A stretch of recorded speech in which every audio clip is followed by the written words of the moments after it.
Okay, so first I wanted to thank the organizers and in particular Tomasz Kranz for having me here. I feel very honored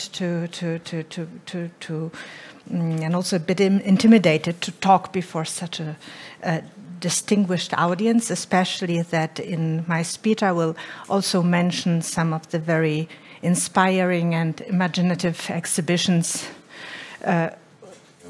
the authors of which are in this very room and also maybe online. So I'm very curious to then hear your comments and for the follow-up discussion. And I must say I made already a mistake in the title because it should be actually unimaginable, but I thought maybe it's a sort of Freudian mistake because after all, museums are about historical imagination. So maybe it's not too bad. Anyway, today I would like to share with you some thoughts on the development of Holocaust and World War II exhibition in the recent 3 decades. So since approximately the mid-1990s. I say Holocaust and World War II exhibitions as this is sometimes very difficult to distinguish, especially in such places like Auschwitz-Birkenau or Ravensbrück or Buchenwald or other concentration camps, but also in other places. So obviously this is a very broad topic and there could be very different aspects to be considered. So, for example, we could focus on the content level and, for example, the shift in narratives from the sole focus on victims to a sort of inclusion of stories of the perpetrators, as we see in the last years, especially of ordinary men and women. We could look at the changing treatment of witness accounts in exhibitions. We could also look at the evolution in the approach to exhibiting films and photographs and showing photographs of atrocities in museums. So I will not deal with any of these. Instead, I thought I would focus specifically on 2 aspects, which are, of course, somehow intertwined. The first will be, I will talk about the changing status and use of objects in Holocaust exhibitions. And secondly, I will try to describe or kind of fetch the changing approaches to exhibition design. And also, the topic is very broad because there is a huge growing number of and diversity of museums which could be examined in such a speech. Thus, in this presentation is based on a selection of mostly European museums. However, I hope it will all allow to capture some broader trends in this field. So, first 2 snapshots. I guess you will recognize the first photo at least. So in the first photograph, we enter a large room plunged in semi-darkness. In its center, on original rails from the Treblinka train station stands a wooden freight car, similar to those used to transport Jews from ghettos and camps to Auschwitz, Birkenau and other extermination sites. In order to reach the next exhibition hall, the visitors they are sort of invited to walk through this wagon. On the other side, he sees a blow-up photograph of the selection on the ramp in Birkenau. At the entrance lie scattered suitcases with the names, addresses, and dates of birth of the deportees. The arrangement allows the viewer, at least that was the intention of the exhibition makers, to experience the horror of Auschwitz-Birkenau and to feel for a moment as if she was herself in the camp. The spotlight, like on a film set, adds drama to the scene. The story here is linear, closed, like a movie plot. There is no room for white spots, ambiguities, question marks. The second snapshot, you see, we enter a spacious room lit by daylight. We see heavy steel cabinets of the kind used for storage in archives. The contents can only be viewed through a glass aperture. The historical sources, mainly documents, photos, a few three-dimensional artifacts, are carefully arranged and captioned. Among the exhibits is an SS dagger engraved with the inscription Blut und Ehre, blood and honor. It is put into parts, so to say, disarmed, so that no one would even think of treating it as an object of worship. The rest of the display cases remain hidden behind metal plates, which, according to the exhibition curators, was meant to give visitors the sense that one could never know how things really were, and that, at best, one could try to reconstruct the past on the basis of available, often incomplete, sources. So the first snapshot, I'm sure most of you or all of you will know, comes from the United States Holocaust Memorial Museum in Washington, opened 1993. And it's a leading example of the so-called narrative, or maybe better to say experiential or staging museums. And this museum is referenced in many other later exhibitions of this kind. The second snapshot, probably some of you will know, for example, maybe Tomasz Kranz, is from the permanent exhibition in Buchenwald, in the Buchenwald Memorial. The previous permanent exhibition opened in 1995. It is one of the most clear and sort of consistent examples of the so-called documentary exhibition style. This exhibition also became an important reference point for many later exhibitions devoted to World War II and the Holocaust in Germany, but also beyond. So 3 decades have passed since the opening of those 2 exhibitions. What has changed during that time in the museum landscape, especially when it comes to World War II and Holocaust museums and exhibitions? Is this bipolar division between narrative or experiential and documentary exhibitions still valid? Or did the generational change, the process of globalization and technological advancement lead to the development of totally new forms of presenting history in museums? So these questions I will try to address during the following 35 minutes, let's say.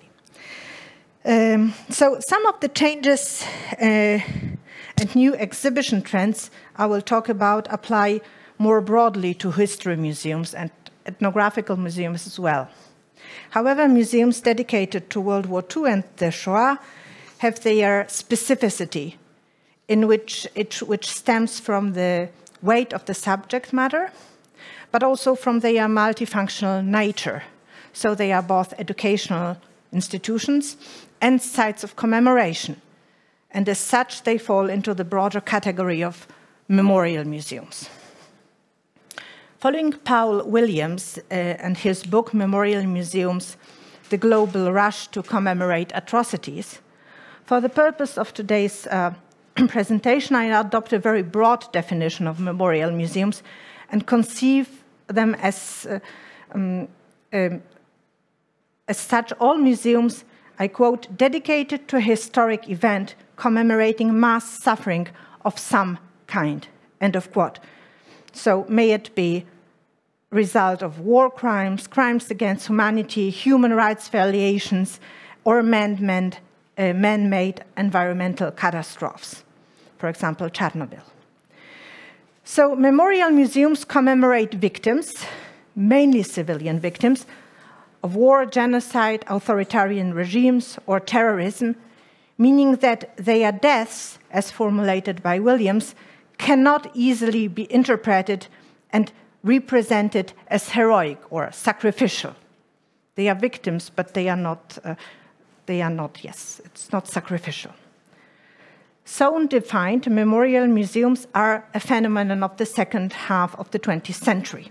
The State Museum in Majdanek, as already mentioned, opened in 1944, and the State Museum in Oświęcim, opened 1947, are among the first of their kind. However, in the last 30 years, this type of museums has experienced a global boom. And the discussion of the source of this trend could be a subject of a separate lecture. In her book, Exhibiting Atrocities, Ami Sodaro observes that contemporary memorial museums, especially those not located on historical sites, tend to be rather experiential and performative. In Poland, there is a special term to describe museums dedicated to Nazi or Stalinist atrocities. They are called martyrological museums, so muzea martyrologiczne, or museums and memorial sites, muzea miejsca pamięci. Like the German expression Gedenkstätte, however, these expressions have a much narrower meaning than memorial museums. They refer only to museums located in situ. Museum scholars and practitioners drew attention to the specificity of these sites and the resulting limitations on the representation of the past. As Tomasz Grantz notes, with regard to museums located on the territories of former Nazi concentration and extermination camps, these sites are, I quote, primary to the museum institution. They also have multiple meanings beyond their educational and commemorative function. They serve as material evidence of crime and are often also cemeteries of the victims. Therefore, any further-reaching interventions into the space and material remains of the camps, including reconstruction or staging history in exhibitions, are seen as problematic, inappropriate. Furthermore, as noted by Williams, the insertion of objects into an obviously fabricated visual environment risks compromising their interpretation as evidence of atrocity, because we can't distinguish what is original and what is only a staging. The question is whether this distinction between more experiential, performative memorial museums, not located at historical sites, and more sober and documentary museums and memorials in situ is still valid. I would argue that in the recent years, these distinctions have been partly blurred, and that curators and designers are currently looking for new ways of exhibiting the Holocaust, going beyond this division we used to use for a long time. So first I will talk about the changing status of and treatment of objects in Holocaust exhibitions. At the beginning of the 21st century, we see quite a number of exhibitions created with either no or very few artifacts. Some were purely documentary in nature and relied mainly on photographs, films, reproductions of official documents, witness accounts, and of course curatorial texts.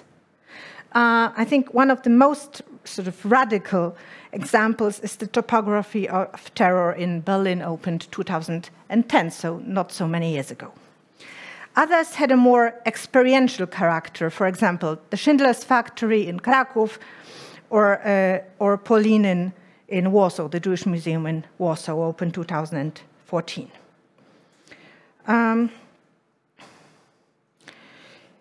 There were also museums such as the United States Holocaust Memorial Museum, but also the Holocaust History Museum in Yad Vashem, opened 2005, which, despite their very rich collections, have consciously used reenactment strategies.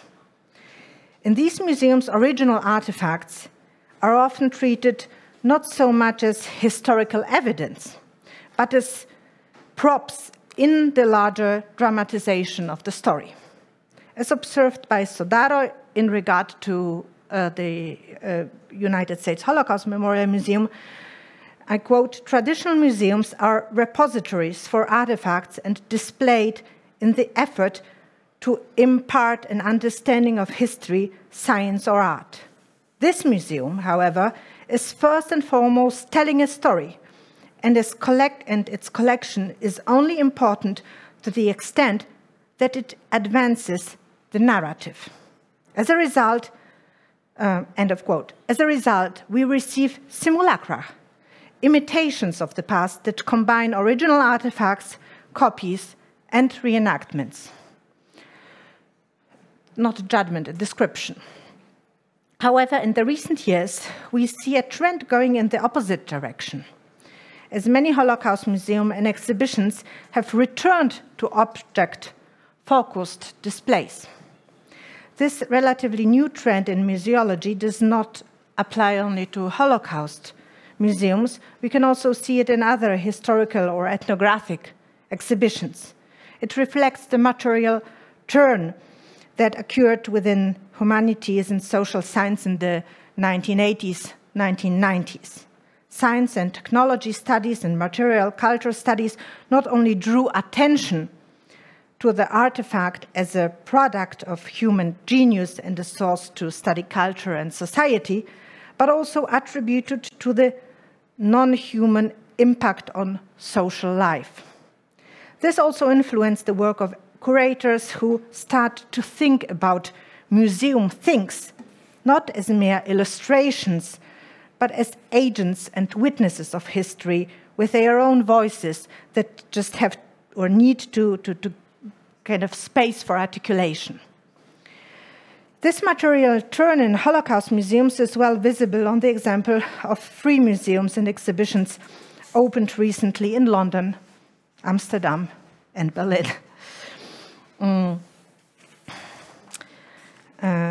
I laugh because one of the authors is sitting here in front of me.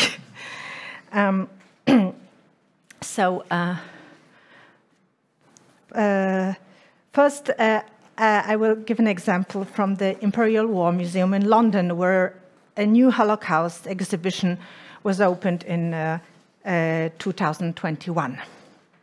Although the head curator of the exhibition, who maybe also listens to us online, James Balgin, started his career as a theater producer and director, the Holocaust galleries consciously abandon any attempt at a mimetic recreation of the past and place original 3-dimensional artifacts, photographs, historical films, film footage, personal documents, and witness accounts at the very center of the exhibition. As in the case of experiential museums, here too the selection of the exhibits was narrative-driven, so the narrative was first to the selection. Nevertheless, at the Imperial War Museum, the artifacts are not mere props, but are carriers of meaning and storytelling. It is impossible to grasp the message of the exhibition by just strolling through the galleries if they were sort of a succession of film sets. It requires from the visitors to lean into the historical matters, so to say. As highlighted by the exhibition makers, unlike many other exhibitions on the Shoah, the Holocaust galleries are brightly lit.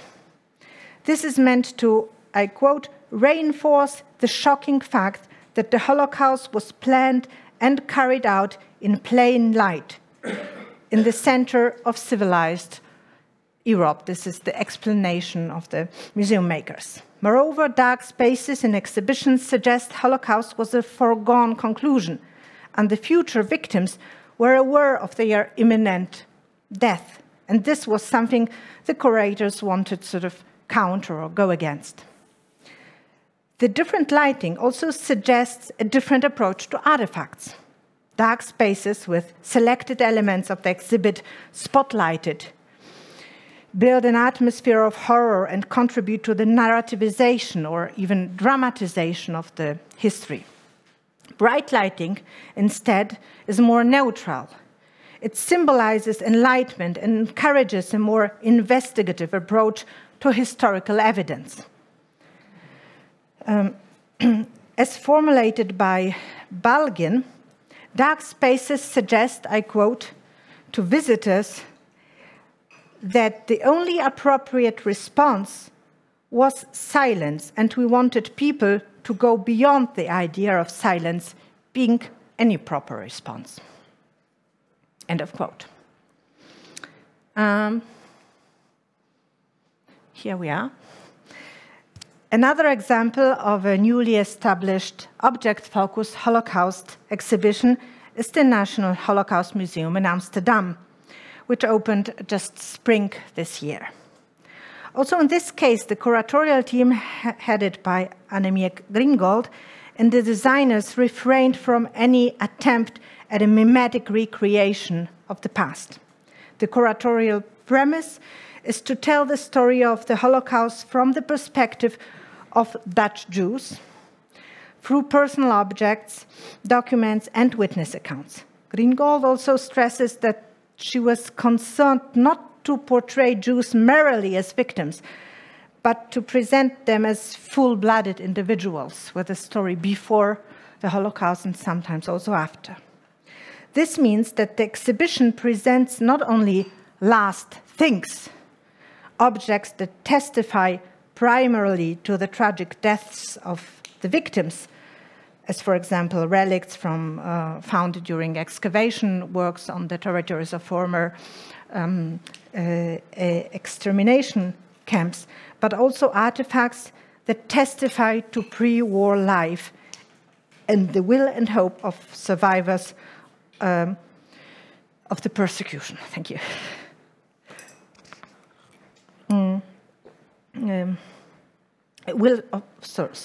And the hope and will of survival of the persecuted.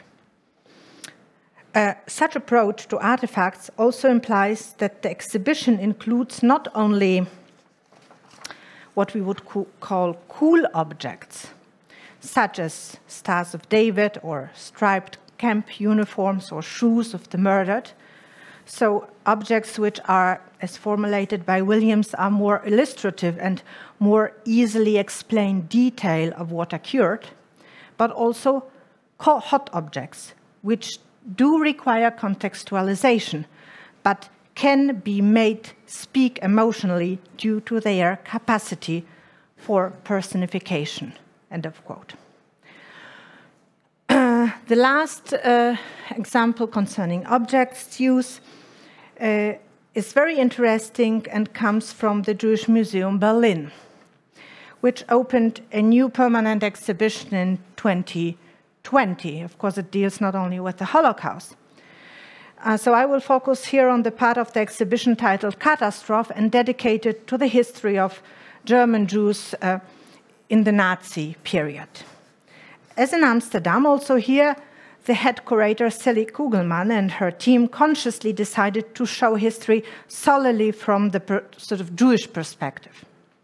The exhibition is devoid of any staging and is characterized by minimalism, both in terms of design but also in the use of artifacts.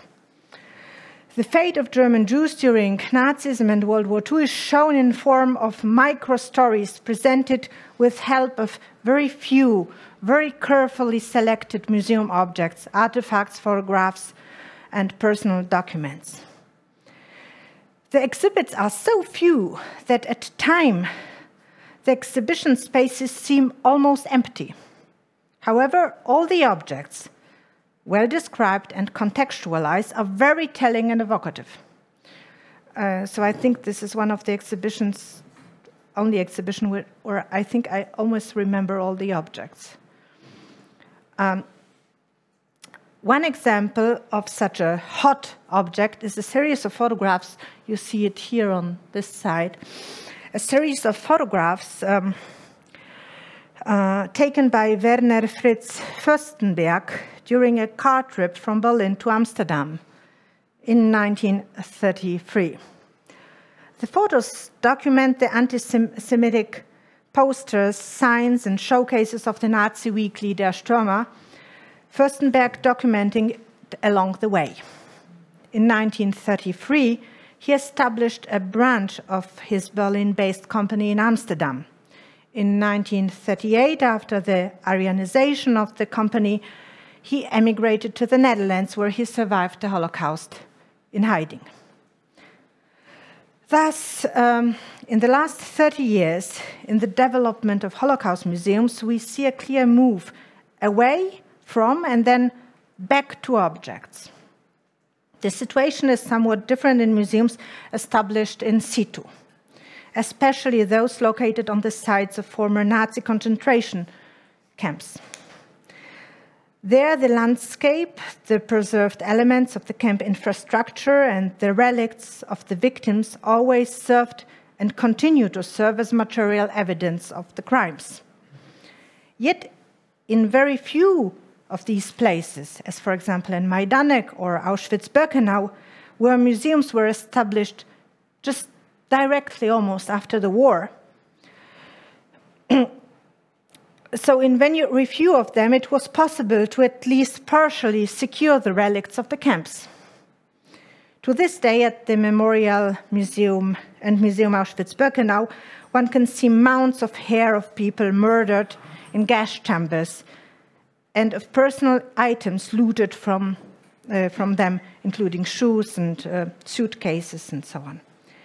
Displayed en masse, these things do not allow for a personalized presentation of history, but they testify to the enormity of the crimes committed on those sites. At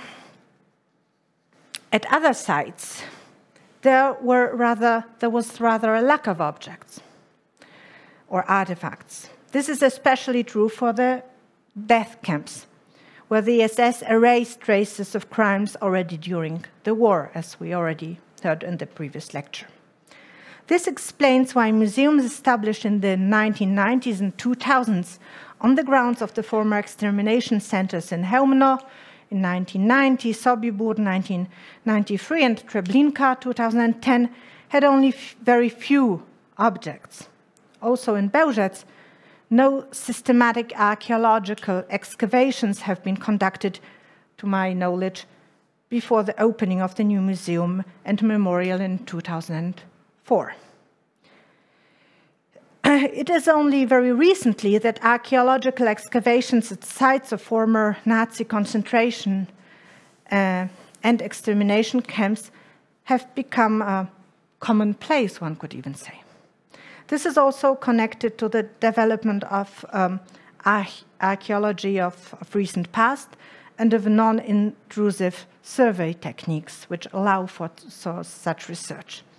Excavations carried out at the Buchenwald Memorial, for example, allowed for the opening of a new object-focused exhibition in 2016. Archaeological works have also been conducted in Chełmno, upon the Ner, Kulmhof, Sobibór, Płaszów, Treblinka, which translates into the shape of new historical exhibitions opened or to be opened soon.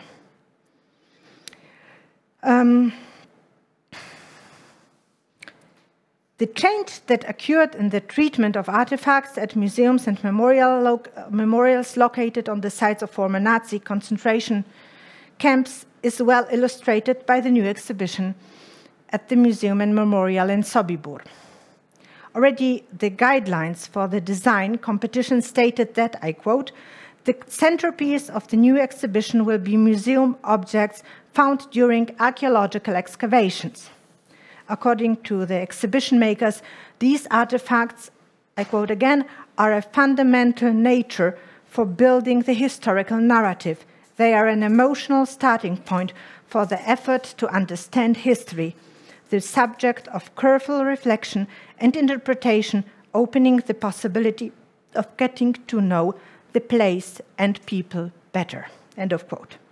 In accordance with the concept, in the very center of the exhibition, the designers, by Barbara and Jarosław Kłaput, placed a 25-meter-long horizontal display case running throughout the exhibition space. The showcase is to be reminiscent of a laboratory, or better, autopsy table. It symbolizes the act of unearthing and examining objects.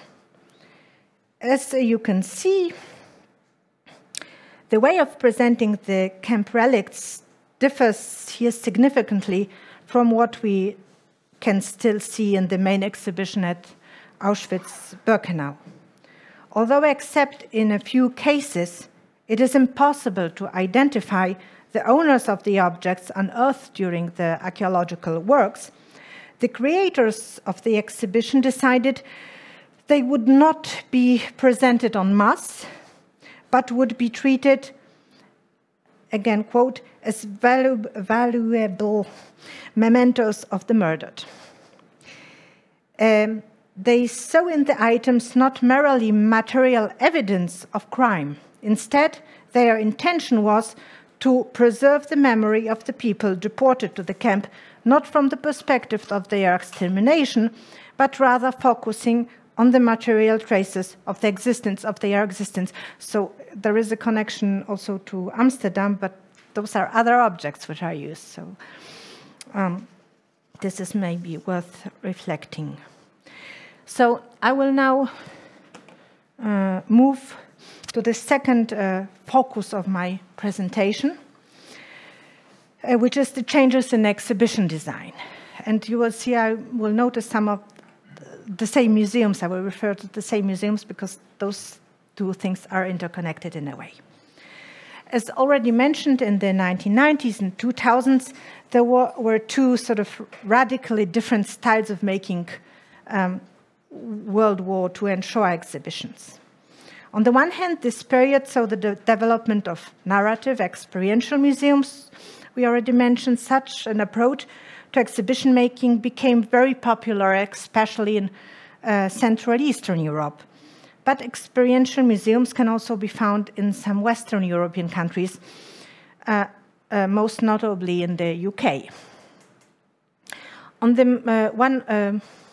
one of the most representative examples in Poland are the Warsaw Rising Museum, opened 2004, and also the already mentioned, I guess, Schindler's Factory in Krakow, which was opened 2010. And a very late example are also the World War II galleries at the Imperial War Museum in London, opened parallel to the Holocaust exhibition, but very, very different in style, in fact. On the other hand, there were the documentary exhibitions. This model prevailed foremost in Germany. Apart from the Buchenwald Memorial, another very important or prominent example of such an exhibition style was the already mentioned Topography of Terror in Berlin. However, a similar approach to exhibition making can also be found in other European countries. For example, we can mention the Mémorial de la Shoah in Paris, which was opened only 2005. According to Ami Sodaro, the boom in experiential memorial museums goes hand in hand with the growing trend for dark tourism and reflects a significant shift in the late 20th century in how societies, nations, and groups memorialize past violence. The growing interest in the history of violence, atrocities, and human rights violations is generating a demand for these stories to be presented in a way that would be accessible and understandable to the wide public. So the argument. Documentary exhibitions are characterized by a much more sober and factual manner of presenting history. Proponents of such an exhibition style avoid overwhelming visitors emotionally. Exhibitions are supposed to appeal to viewers through the intellect. Feelings of empathy, sadness, or anger are supposed to be born in confrontation with the historical testimonies and not to be sort of imposed on visitors by the use of architecture design or scenography. This exhibition style originates in Germany, I'd say. It builds upon the Beutelsbacher consensus adopted by, at that time, West German teachers and educators in the mid-70s, according to which the teaching of history was to appeal more to the intellect than to emotions, and the imposition of particular attitudes and beliefs upon students was to be avoided. These assumptions were the basis for the new exhibition style that developed in the late 1980s, early 1990s, first in West and then in general in Germany. Especially those dealing with NS and World War II history. At the forefront of this movement were museums and memorials located on historical sites. In recent years, however, this sharp division between experiential and documentary museums has become at least partially blurred. Designers who previously leaned towards staging history started seeking more abstract and symbolic forms of presentation. At the same time, those who stand in the sort of documentary tradition are also experimenting with new forms of design that would make exhibitions more appealing to contemporary visitors. This shift from literal reenactment of the past towards a greater abstraction can be seen, among others, on the example of the renowned Polish architect and designer Mirosław Nizio. One of his first and best known, we can go back here, best known projects is the already mentioned Warsaw Rising Museum. The exhibition design is based largely on mimetic scenography. The display is construed in such a way that the visitor has an impression as if she moved back in time and suddenly found himself on a street in occupied Warsaw, in an underground printing press, or in a sewer, as you can see here. In his more recent projects, however, Nizio abandons such reenactments in favor of a more symbolic reference to the past. A good example for this is the Ulma Family Museum of Poles saving Jews during World War II in Markowa. And I'm focusing now mostly on the design. So Nizio, who designed both the building and the exhibition, refrained from a faithful reconstruction of Ulma's house, though there was also outer pressure from some of the curators and others to reconstruct it sort of one-to-one. Although the minimalist museum draws on the shape of, or draws its shape on a primitive house, the reference is rather abstract. Also inside the exhibition, the Ulma's house takes only the symbolic form of a backlit cuboid made of frosted glass. Although the wooden period furniture placed inside this cubic, as you can see here, and the sound of cracking floors you can hear when you enter this cubic are more literal, in fact. The entire exhibition is built on contrasts. The interior of the exhibition is lined with gray concrete. The dark space is illuminated only by light coming out of the glass cuboid and from an illuminated vertical gap at the back of the exhibition room. You can see here.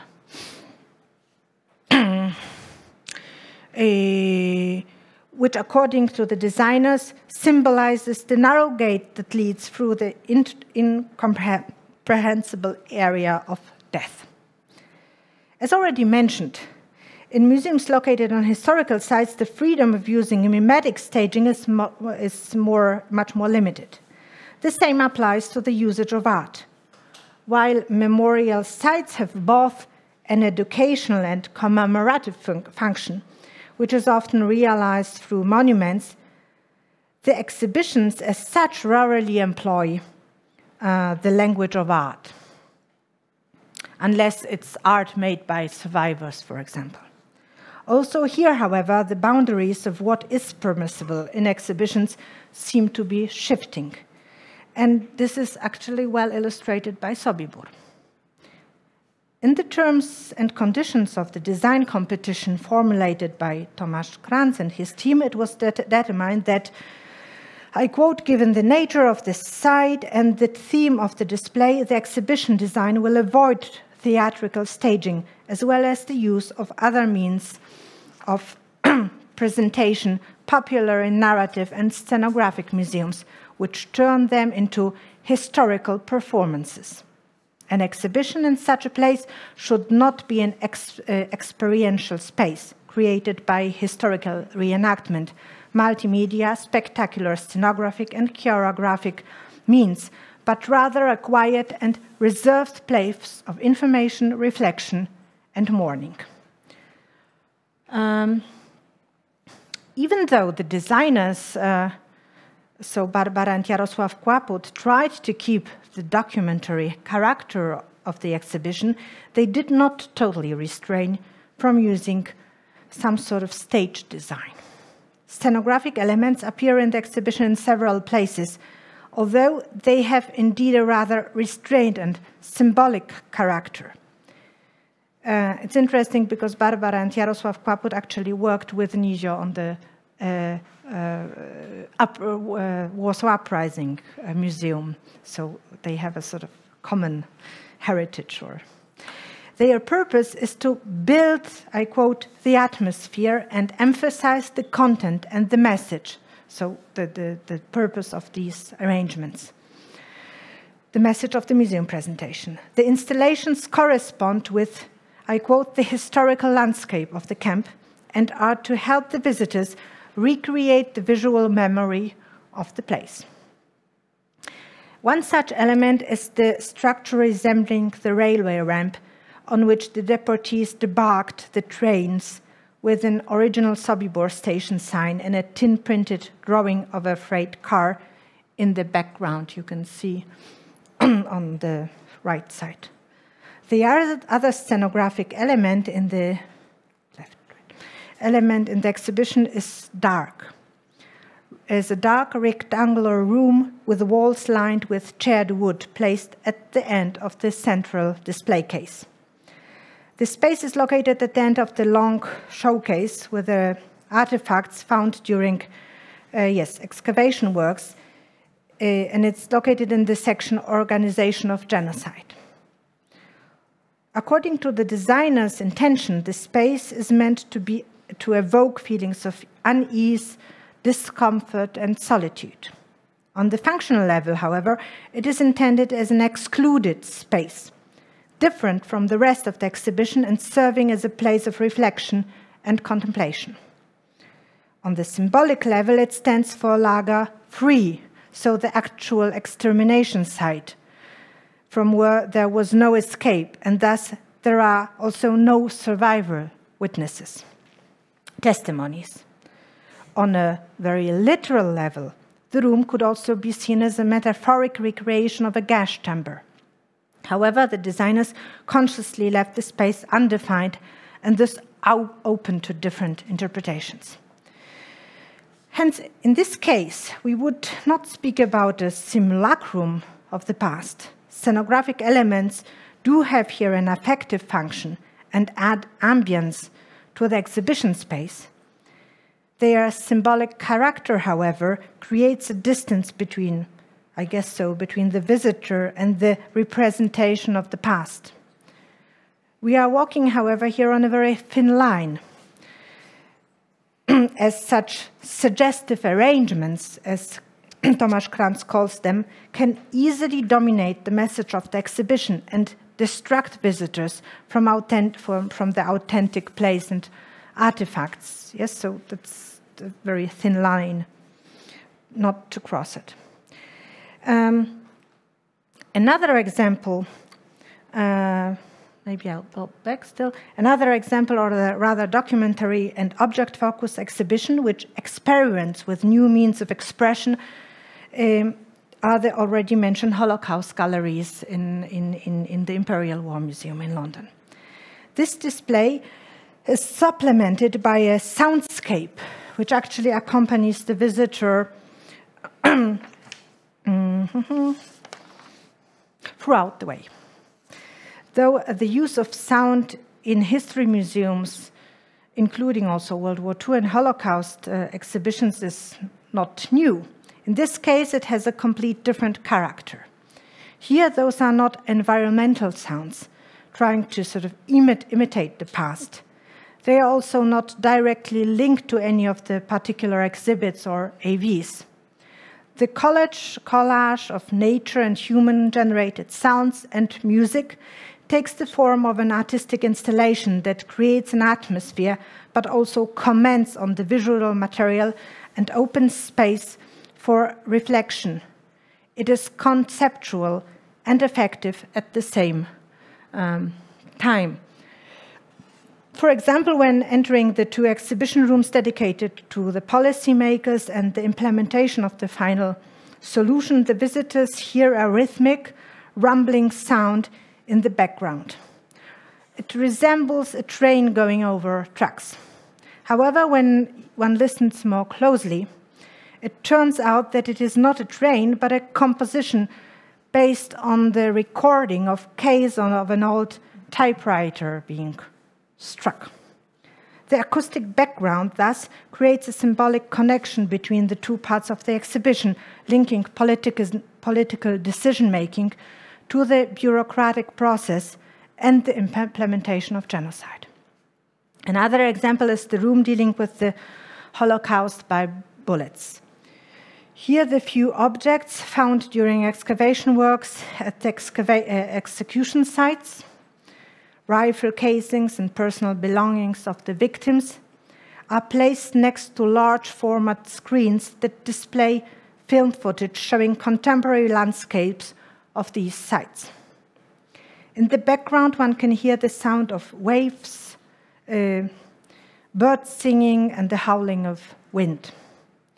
As noted by one of the reviewers, the installation alludes to Claude Lanzmann's Shoah, where he confronts also the sort of bucolic landscape of the Polish province with the witness accounts. It is also clearly inspired by the environmental history of the Holocaust.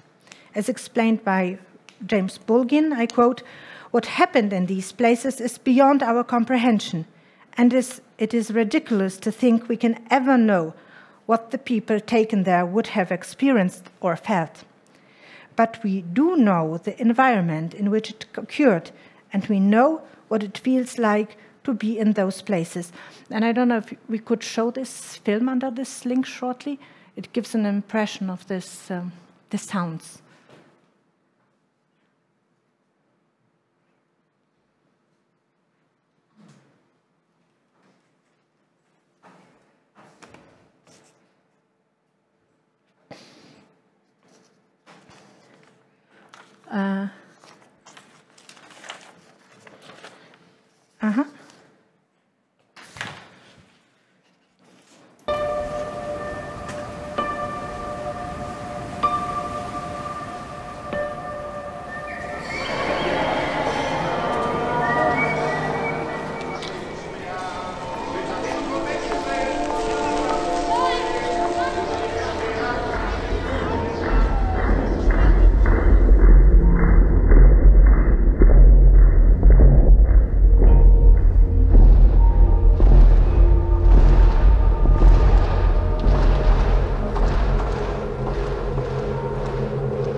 Możemy wrócić do prezentacji? Dziękuję. Okay, so maybe I'll start. So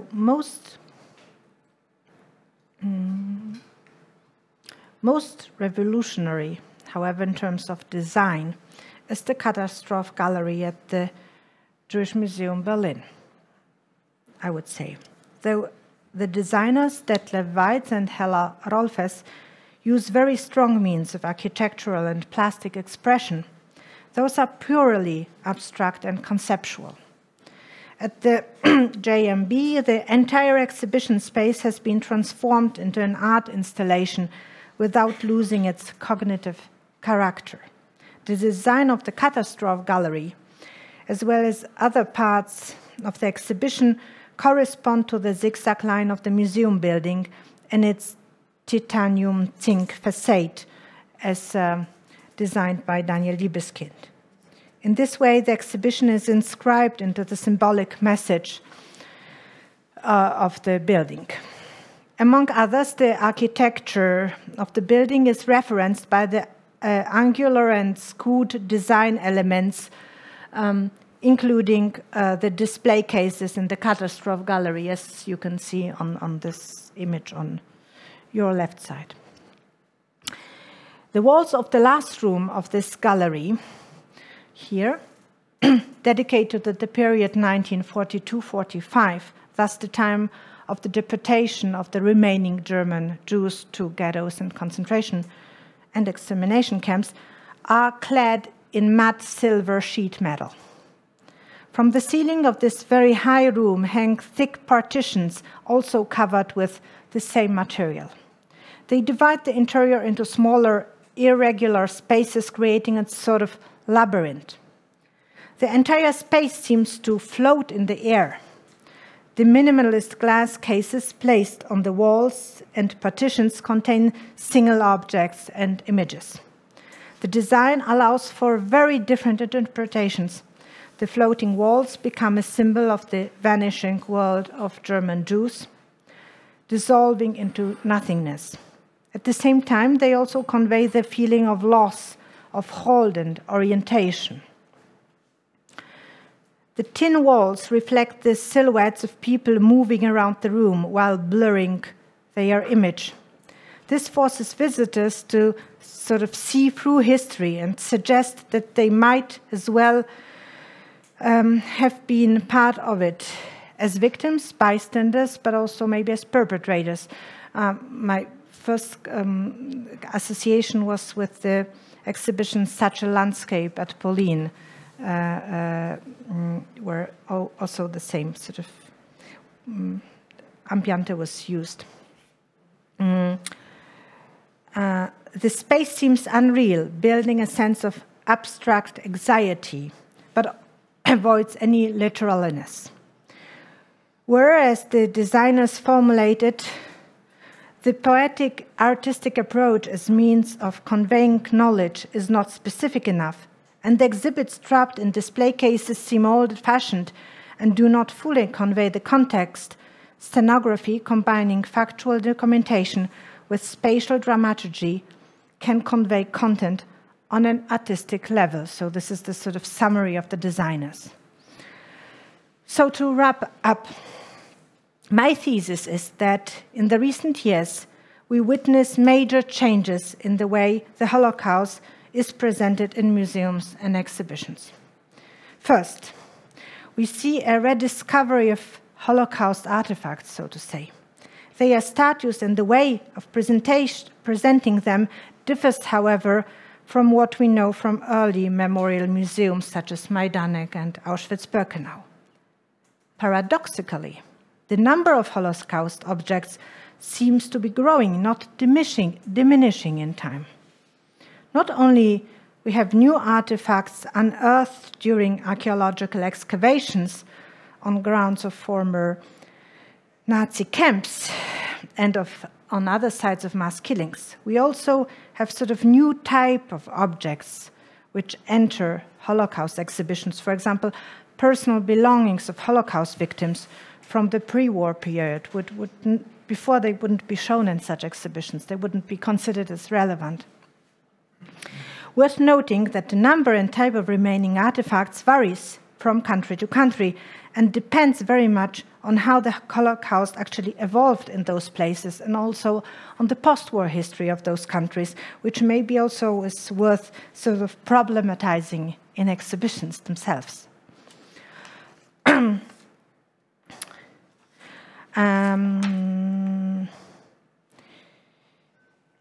Secondly, we see a shift towards more imaginative and conceptual forms of presenting Holocaust history in museums, which, unlike the documentary and experiential exhibitions, support a rather intuitive and associative cognitive style and way of thinking about the past.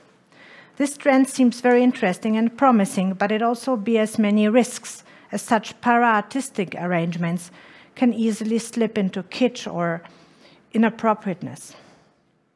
These two trends, the rediscovery of artifacts and the changes in exhibition design, seem interconnected, though I must say I didn't quite figure out yet how. But maybe the return of artifacts into Holocaust displays forces curators and designers to seek new ways of making them speak. If my observations are right, then the following questions emerge, and I would put it at the end of my presentation. First, whether and how these developments are connected to sort of generational change. And from the other side, how in the long term will they affect our understanding of the Shoah? So with this question, I would end and open the space for debate. Thank you.